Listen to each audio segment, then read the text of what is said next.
Hello जी। Hello guys. Ram Ram जी सारे ने।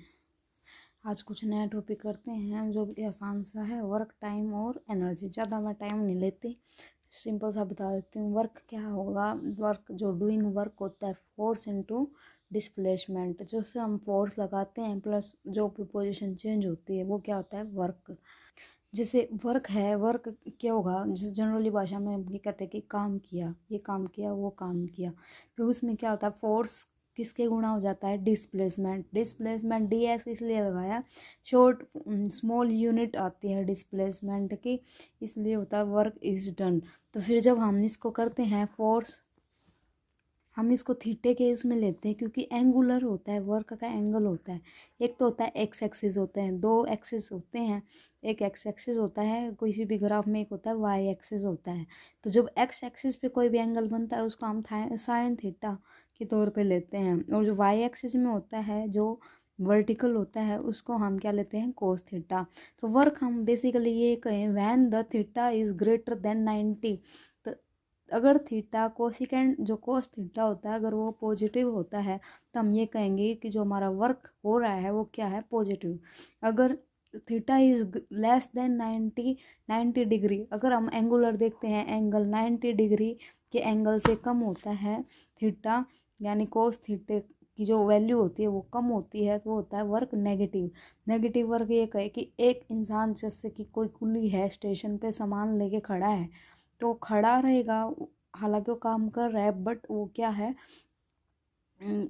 किसी काम में वैल्यू नहीं होगा उसका। जो वर्क होगा वो क्या होगा? जीरो अमाउंट में होगा। वैन क्योंकि जो 90 डिग्री के एंगल पे कोई भी वर्क को सिकेंट या कोस थीटा से कैंसिल आउट होके उसकी वैल्यू जीरो हो जाती। वर्क क्या है? एक स्केलर क्वांटिटी होती है।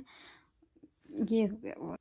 इसके बाद है एक छोटा सा टॉपिक, टाइम। वर्क टाइम क्या होगा? टाइम के अकॉर्डिंग वर्क टाइम और एनर्जी का मतलब होता है इसमें, जैसे कि पावर। पावर क्या है? वर्क बीज done, the rate of doing work is called power. D W by में D T is called P. उसको हाँ नाम क्या है? डेप्थ से, यानी पावर को हम जूल से डिनोट करते हैं, वाट, जिसकी यूनिट वाट भी होती है। जैसे सुना होगा ना, एक हॉर्स पावर, एक हॉर्स पावर में कितने होते हैं? 1000 वाट होते हैं। जो हायर पावर की जो मोटर वगैरह होती हैं पानी की, या इरिगेशन में जो मोटर वगैरह यूज होती है, वो हॉर्स पावर में होती है, जो कि 1000 वाट के इक्वल होती है। जनरली जो बल्ब होते हैं पहले 100 वाट के आते थे, एलईडी आती है वो 0 वाट की भी अवेलेबल होती हैं। फिर आती है एनर्जी। एनर्जी क्या करते हैं? द कैपेसिटी या ability of doing work is called energy. Energy की तरह की दो तरह की होती हैं, एक होती है काइनेटिक एनर्जी, एक होती है potential energy. Kinetic energy movable energy होती है, जिसको हम मोशन में मूव करते हैं।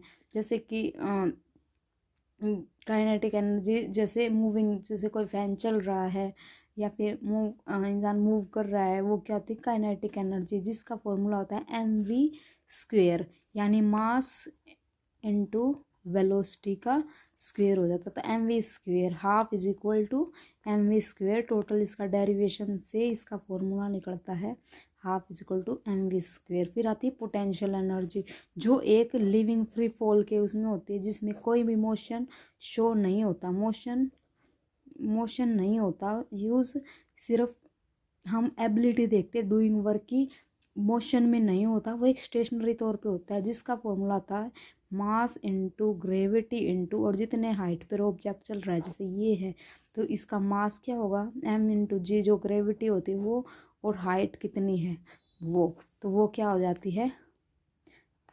Potential energy. और ये क्या थी? Kinetic energy. इसके बाद में जो टेम्परेचर आएगा मैं वो नेक्स्ट वीडियो में करवाऊंगी, वो भी कुछ नया एक्सपेरिमेंट के साथ कोशिश करूँगी। कुछ आपके पास कोई सजेशन हो या फिर कोई नया तरीका अपनाना हो तो सजेस्ट करें, कमेंट करें, या कुछ इम्प्रूव करना हो या समझ में नहीं आ रहा वो, तो नेक्स्ट जो टॉपिक होगा वो मैं एक्सपेरिमेंट के साथ करवाऊँगी, जिसमें कि और भी ज़्यादा इंटरेस्ट या क्यूरियोसिटी इंक्रीज हो। So bye bye, thanks for watching. Channel को शेयर, सब्सक्राइब और कमेंट और लाइक कीजिए। Thank you.